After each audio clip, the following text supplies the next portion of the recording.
بسم الله الرحمن الرحيم. قد أفلح المؤمنون الذين هم في صلاتهم خاشعون والذين هم عن اللغو معرضون والذين هم للزكاة فاعلون والذين هم لفروجهم حافظون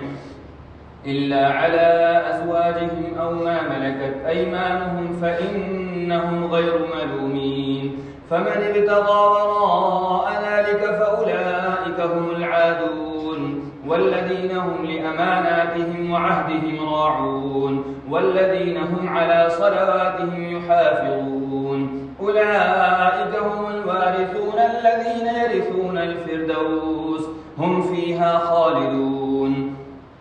ولقد خلقنا الإنسان من سلالة من طين ثم جعلناه نطفة في قرار مكين ثم خلقنا النطفة علقة فخلقنا العلقة مضغة فخلقنا المضغة عظاما فكسونا العظام لحما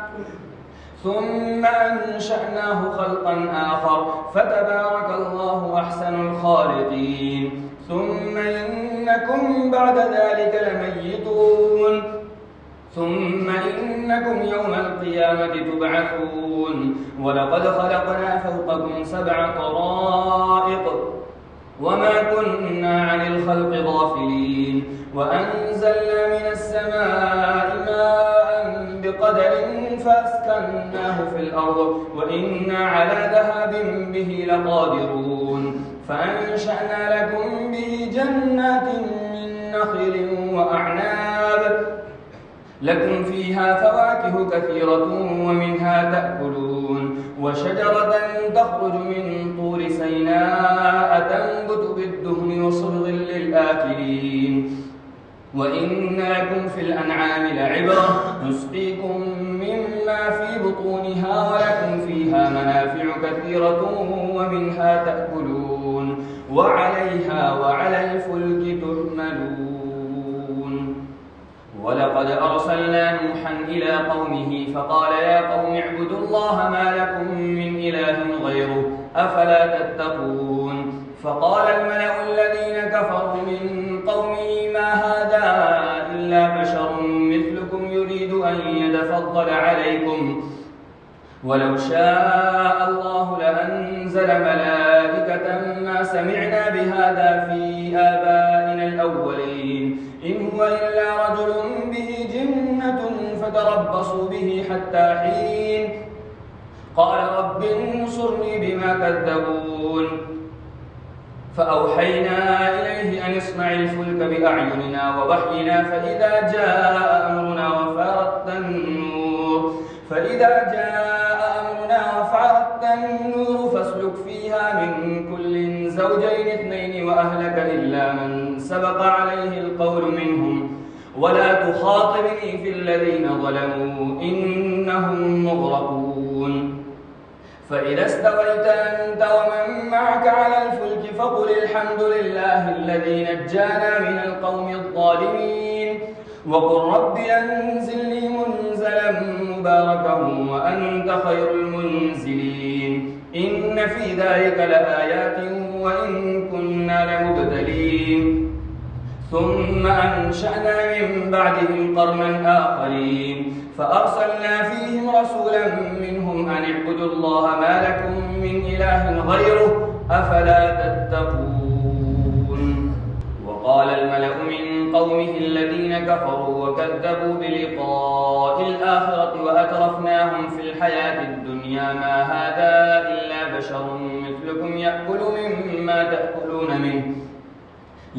مما تأكلون منه ويشرب مما تشربون ولئن أطعتم بشرا مثلكم إنكم إذا لخاسرون. أيعدكم أنكم إذا متم وكنتم ترابا وعظاما أنكم مخرجون هيهات هيهات لما توعدون. إن هي إلا حياتنا الدنيا نموت ونحيا وما نحن بمبعوثين. إن هو إلا رجل افترى على الله كذبا وما نحن له بمؤمنين. قال رب انصرني بما كذبون. قال عما قليل ليصبحن نادمين فأخذتهم الصيحة بالحق فجعلناهم غثاء فبعدا للقوم الظالمين. ثم أنشأنا من بعدهم قرونا آخرين ما تسبق من أمة أجلها وما يستأخرون. ثم أرسلنا رسلنا تترى كلما جاء أمة رسولها كذبوه فأتبعنا بعضهم بعضا وجعلناهم أحاديث فبعدا لقوم لا يؤمنون. ثم أرسلنا موسى وأخاه هارون بآياتنا وسلطان مبين إلى فرعون وملئه فاستكبروا وكانوا قوما عالين. فقالوا أنؤمن لبشرين مثلنا وقومهما لنا عابدون فكذبوهما فكانوا من المهلكين. ولقد آتينا موسى الكتاب لعلهم يهتدون وجعلنا ابن مريم وأمه آية وآويناهما إلى ربوة ذات قرار ومعين. يا أيها الرسل كلوا من الطيبات واعملوا صالحا إني بما تعملون عليم. وإن هذه أمتكم أمة واحدة وأنا ربكم فاتقون. فتقطعوا أمرهم بينهم زبرا كل حزب بما لديهم فرحون. فذرهم في غمرتهم حتى حين أيحسبون أن ما نمدهم به من مال وبنين نسارع لهم في الخيرات بل لا يشعرون. إن الذين هم من خشية ربهم مشفقون والذين هم بآيات ربهم يؤمنون والذين هم بربهم لا يشركون والذين يؤتون ما آتوا وقلوبهم وجلة أنهم إلى ربهم راجعون. أولئك يسارعون في الخيرات وهم لها سابقون. ولا نكلف نفسا إلا وسعها ولدينا كتاب ينطق بالحق وهم لا يظلمون. بل قلوبهم في غمرة من هذا ولهم أعمال من دون ذلك هم لها عاملون. حتى إذا أخذنا مترفيهم بالعذاب إذا هم يجأرون. لا تجأروا اليوم إنكم منا تنصرون. قد كانت آياتي تتلى عليكم فكنتم على أعقابكم تنكصون مستكبرين به سامرا تهجرون. أفلم يدبروا القول أم جاءهم ما لم يأت آباءهم الأولين أم لم يعرفوا رسولهم فهم له منكرون أم يقولون به جنة بل جاءهم بالحق وأكثرهم للحق كارهون. ولو اتبع الحق أهواءهم لفسدت السماوات والأرض ومن فيهن بل أتيناهم بذكرهم فهم عن ذكرهم معرضون. أم تسألهم خرجا فخراج ربك خير وهو خير الرازقين. وإنك لتدعوهم إلى صراط مستقيم. وإن الذين لا يؤمنون بالآخرة عن الصراط لناكبون. ولو رحمناهم وكشفنا ما بهم من ضر للجوا في طغيانهم يعمهون. ولقد أخذناهم بالعذاب فما استكانوا لربهم وما يتضرعون. حتى إذا فتحنا عليهم بابا ذا عذاب شديد إذا هم فيه مبلسون. وهو الذي أنشأ لكم السمع والأبصار والأفئدة قليلا ما تشكرون. وهو الذي ذرأكم في الأرض وإليه تحشرون. وهو الذي يحيي ويميت وله اختلاف الليل والنهار أفلا تعقلون. بل قالوا مثل ما قال الأولون. قالوا أئذا متنا وكنا ترابا وعظاما أئنا لمبعوثون. لقد وعدنا نحن وآباؤنا هذا من قبل إن هذا إلا أساطير الأولين. قل لمن الأرض ومن فيها إن كنتم تعلمون سيقولون لله قل أفلا تذكرون. قل من رب السماوات السبع ورب العرش العظيم سيقولون لله قل أفلا تتقون. قل من بيده ملكوت كل شيء وهو يجير ولا يجار عليه إن كنتم تعلمون سيقولون لله قل فأنى تسحرون بل أتيناهم بالحق وإنهم لكاذبون ما اتخذ الله من ولد وما كان معه من إله إذا لذهب كل إله بما خلق ولعلى بعضهم على بعض سبحان الله عما يصفون عالم الغيب والشهادة فتعالى عما يشركون قل رب إما تريني ما يوعدون رب فلا تجعلني في القوم الظالمين وإنا على أن نريك ما نعدهم لقادرون ادفع بالتي هي أحسن السيئة نحن أعلم بما يصفون وقل رب أعوذ بك من همزات الشياطين وأعوذ بك رب أن يحضرون حتى إذا جاء أحدهم الموت قال رب ارجعون لعلي أعمل صالحا فيما تركت كلا إنها كلمة هو قائلها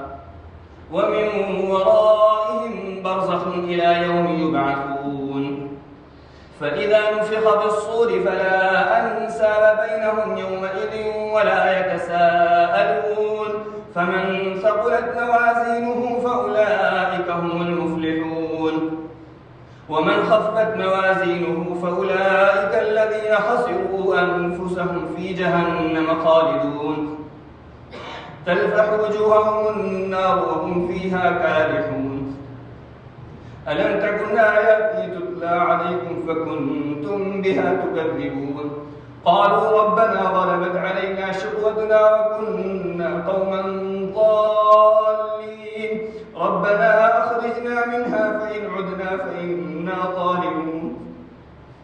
قال اخسئوا فيها ولا تكلمون إنه كان فريق من عبادي يقولون ربنا آمنا فاغفر لنا وارحمنا وأنت خير الراحمين فاتخذتموهم سخريا حتى أنسوكم ذكري وكنتم منهم تضحكون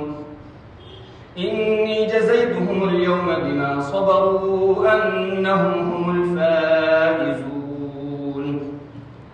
قال كم لبثتم في الأرض عدد سنين قالوا لبثنا يوما أو بعض يوم فاسأل العادين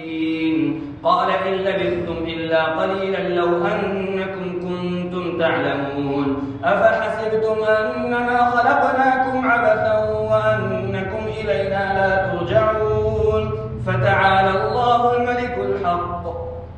لا إله إلا هو رب العرش الكريم ومن يدع مع الله إلها آخر لا برهان له به فإنما حسابه عند ربه إنه لا يفلح الكافرون وقل رب اغفر وارحم وأنت خير الراحمين بسم الله الرحمن الرحيم سورة أنزلناها وفرضناها وأنزلنا فيها آيات بينات لعلكم تذكرون الزانية والزاني فاجلدوا كل واحد منهما 100 جلدة ولا تأخذكم بهما رأفة في دين الله إن كنتم تؤمنون بالله واليوم الآخر وليشهد عذابهما طائفة من المؤمنين الزاني لا ينكح إلا زانية أو مشركة والزانية لا ينكحها إلا زان أو مشرك وحرم ذلك على المؤمنين والذين يرمون المحصنات ثم لم يأتوا ب4 شهداء فاجلدوهم 80 جلدة ولا تقبلوا لهم شهادة أبدا وأولئك هم الفاسقون إلا الذين تابوا من بعد ذلك وأصلحوا فإن الله غفور رحيم والذين يرمون أزواجهم ولم يكن لهم شهداء إلا أنفسهم فشهادة أحدهم 4 شهادات بالله إنه لمن الصادقين والخامسة أن لعنة الله عليه إن كان من الكاذبين ويدرأ عنها العذاب أن تشهد 4 شهادات بالله إنه لمن الكاذبين، والخامسة أن غضب الله عليها إن كان من الصادقين، ولولا فضل الله عليكم ورحمته وأن الله تواب حكيم. إن الذين جاءوا بالإفك عصبة منكم لا تحسبوه شرا لكم بل هو خير لكم، لكل امرئ منهم ما اكتسب من الإثم، والذي تولى كبره منهم له عذاب عظيم. لولا إذ سمعتموه ظن المؤمنون والمؤمنات بأنفسهم خيرا وقالوا هذا إفك مبين، لولا جاءوا عليه ب4 شهداء، فإذ لم يأتوا بالشهداء فأولئك عند الله هم الكاذبون. ولولا فضل الله عليكم ورحمته في الدنيا والآخرة لمسكم فيما أفضتم فيه عذاب عظيم، إذ تلقونه بألسنتكم وتقولون بأفواهكم ما ليس لكم به علم وتحسبونه هينا وهو عند الله عظيم. ولولا إذ سمعتموه قلتم ما يكون لنا أن نتكلم بهذا سبحانك هذا بهتان عظيم. يعظكم الله أن تعودوا لمثله أبدا إن كنتم مؤمنين، ويبين الله لكم الآيات والله عليم حكيم. إن الذين يحبون أن تشيع الفاحشة في الذين آمنوا لهم عذاب أليم في الدنيا والآخرة والله يعلم وأنتم لا تعلمون. ولولا فضل الله عليكم ورحمته وأن الله رؤوف رحيم.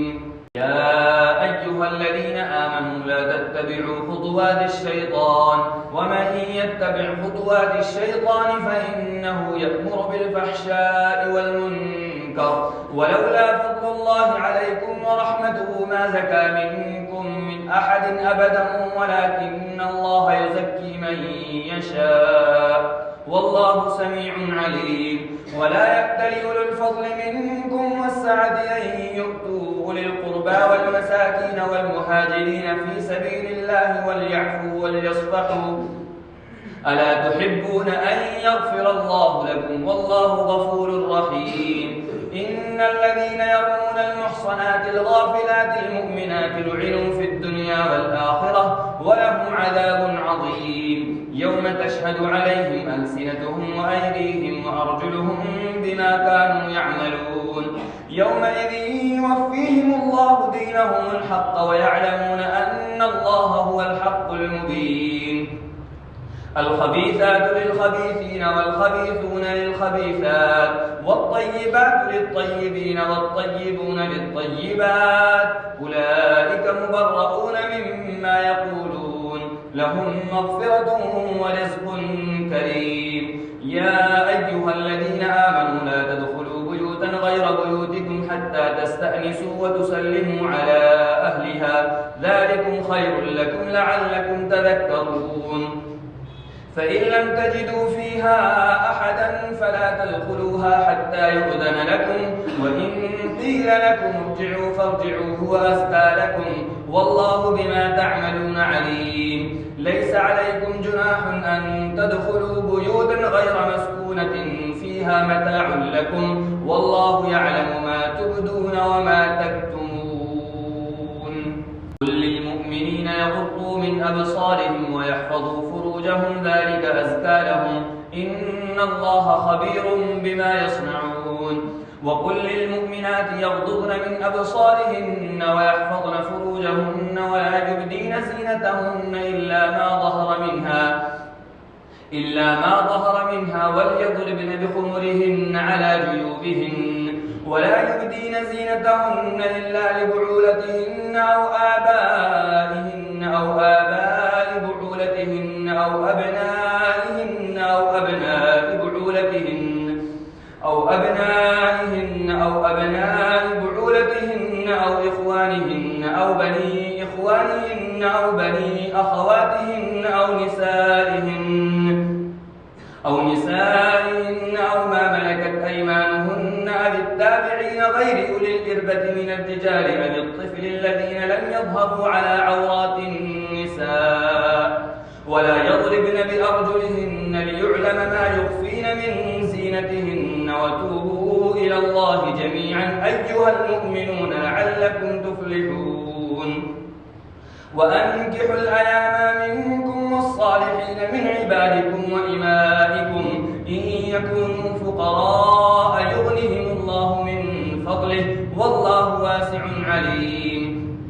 وليستعفف الذين لا يجدون نكاحا حتى يغنيهم الله من فضله والذين يبتغون الكتاب مما ملكت أيمانكم فكاتبوهم إن علمتم فيهم خيرا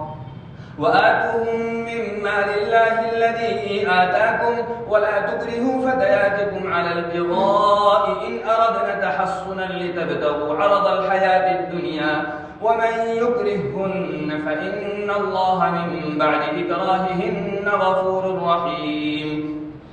ولقد أنزلنا إليكم آيات مبينات ومثلا من الذين خلوا من قبلكم وموعظة للمتقين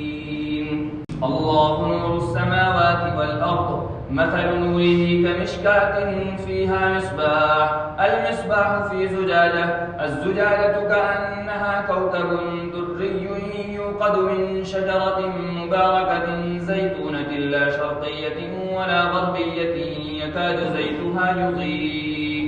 يكاد زيتها يضيء ولو لم تمسسه نار نور على نور يهدي الله بنوره من يشاء ويضرب الله الأمثال للناس والله بكل شيء عليم في بيوت أذن الله أن ترفع ويذكر فيها اسمه يسبح له فيها بالغدو والآصال رجال لا تلهيهم تجارة ولا بيع عن ذكر الله وإقام الصلاة وإيتاء الزكاة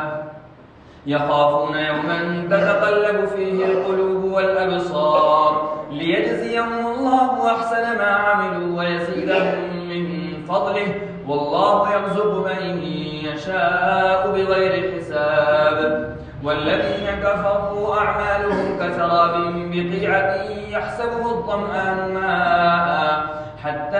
إذا جاءه لم يجده شيئا ووجد الله عنده فوفاه حسابه والله سريع الحساب أو كظلمات في بحر لجي يغشاه موج من فوقه سحاب ظلمات بعضها فوق بعض إذا أخرج يده لم يكد يراها ومن لم يجعل الله له نورا فما له من نور ألم تر أن الله يسبح له من في السماوات والأرض والطير صافات كل قد علم صلاته وتسبيحه والله عليم بما يفعلون ولله ملك السماوات والأرض وإلى الله المصير ألم تر أن الله يزجي سحابا ثم يؤلف بينه ثم يجعله ركاما فترى الودق يخرج من خلاله وينزل من السماء من جبال فيها من برد فيصيب به من يشاء ويصرفه عن من يشاء يكاد سنا برقه يذهب بالأبصار يقلب الله الليل والنهار إن في ذلك لعبرة لأولي الأبصار والله خلق كل دابة من ماء فمنهم من يمشي على بطنه ومنهم من يمشي على رجلين ومنهم من يمشي على أربع يخلق الله ما يشاء إن الله على كل شيء قدير لقد أنزلنا آيات مبينات والله يهدي من يشاء إلى صراط مستقيم ويقولون آمنا بالله وبالرسول وأطعنا ثم يتولى فريق منهم من بعد ذلك وما أولئك بالمؤمنين وإذا دعوا إلى الله ورسوله ليحكم بينهم إذا فريق منهم معرضون وإن يكن لهم الحق يأتوا إليه مذعنين أفي قلوبهم مرض أم ارتابوا أم يخافون أن يحيف الله عليهم ورسوله بل أولئك هم الظالمون إنما كان قول المؤمنين إذا دعوا إلى الله ورسوله ليحكم بينهم أن يقولوا سمعنا وأطعنا وأولئك هم المفلحون ومن يطع الله ورسوله ويخشى الله ويتقه فأولئك هم الفائزون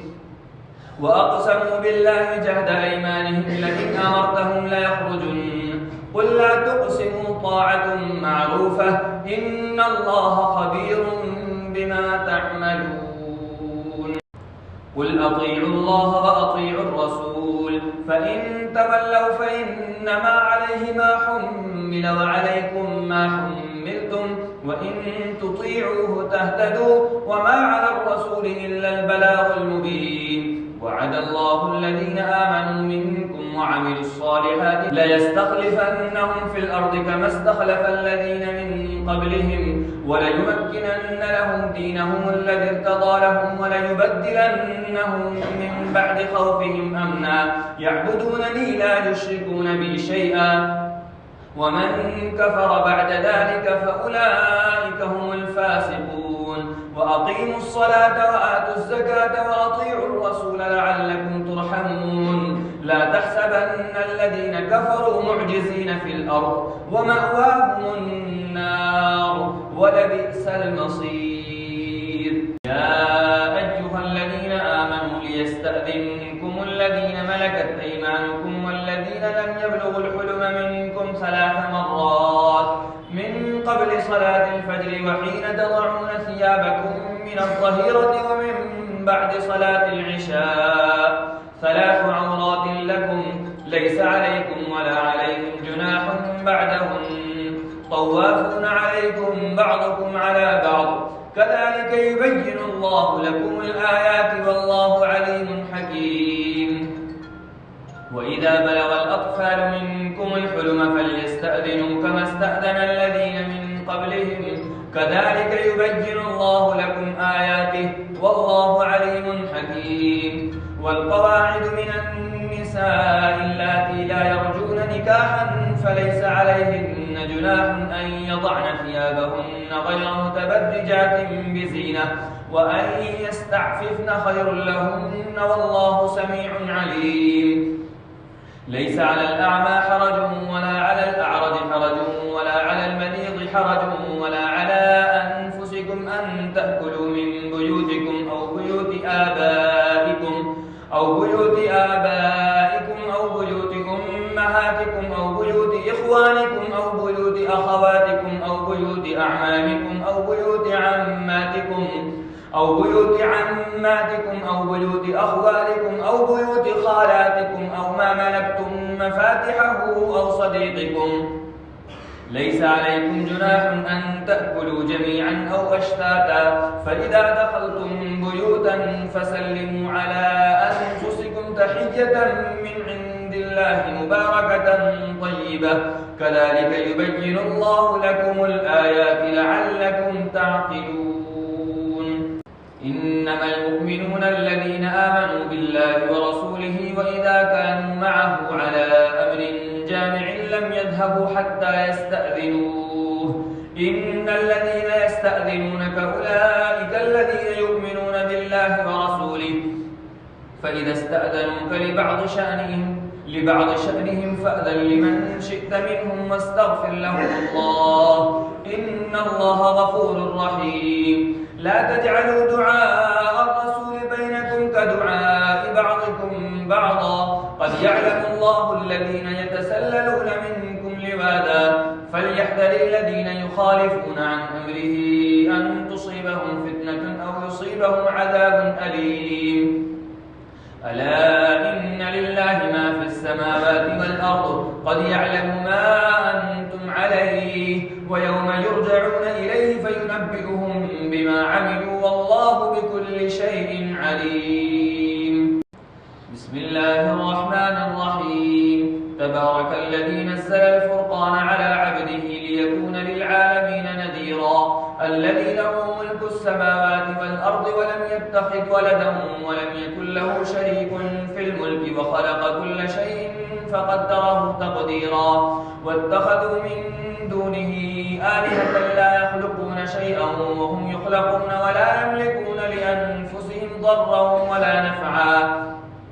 ولا يملكون لأنفسهم ضرا ولا نفعا ولا يملكون موتا ولا حياة ولا نشورا وقال الذين كفروا إن هذا إلا إفك افتراه وأعانه عليه قوم آخرون فقد جاءوا ظلما وزورا وقالوا أساطير الأولين اكتتبها فهي تملى عليه بكرة وأصيلا قل أنزله الذي يعلم السر في السماوات والأرض إنه كان غفورا رحيما وقالوا ما لهذا الرسول يأكل الطعام ويمشي في الأسواق لولا أنزل إليه ملك فيكون معه نذيرا أو يلقى إليه كنز أو تكون له جنة يأكل منها وقال الظالمون إن تتبعون إلا رجلا مسحورا انظر كيف ضربوا لك الأمثال فضلوا فلا يستطيعون سبيلا تبارك الذي إن شاء جعل لك خيرا من ذلك جنات تجري من تحتها الأنهار ويجعل لك قصورا بل كذبوا بالساعة وأعتدنا لمن كذب بالساعة سعيرا إذا رأتهم من مكان بعيد سمعوا لها تغيظا وزفيرا وإذا ألقوا منها مكانا ضيقا مقرنين دعوا هنالك ثبورا لا تدعوا اليوم ثبورا واحدا وادعوا ثبورا كثيرا قل أذلك خير أم جنة الخلد التي وعد المتقون كانت لهم جزاء ومصيرا لهم فيها ما يشاءون خالدين كان على ربك وعدا مسئولا ويوم يحشرهم وما يعبدون من دون الله فيقول أأنتم أضللتم عبادي هؤلاء أم هم ضلوا السبيل قالوا سبحانك ما كان ينبغي لنا أن نتخذ من دونك من أولياء ولكن متعتهم وآباءهم حتى نسوا الذكر وكانوا قوما بورا فقد كذبوكم بما تقولون فما تستطيعون صرفا ولا نصرا ومن يظلم منكم نذقه عذابا كبيرا وما أرسلنا قبلك من المرسلين إلا إنهم ليأكلون الطعام ويمشون في الأسواق وجعلنا بعضكم لبعض فتنة أتصبرون وكان ربك بصيرا. Thanks for watching. Don't forget to like, comment, share and subscribe to Al Wahid channel.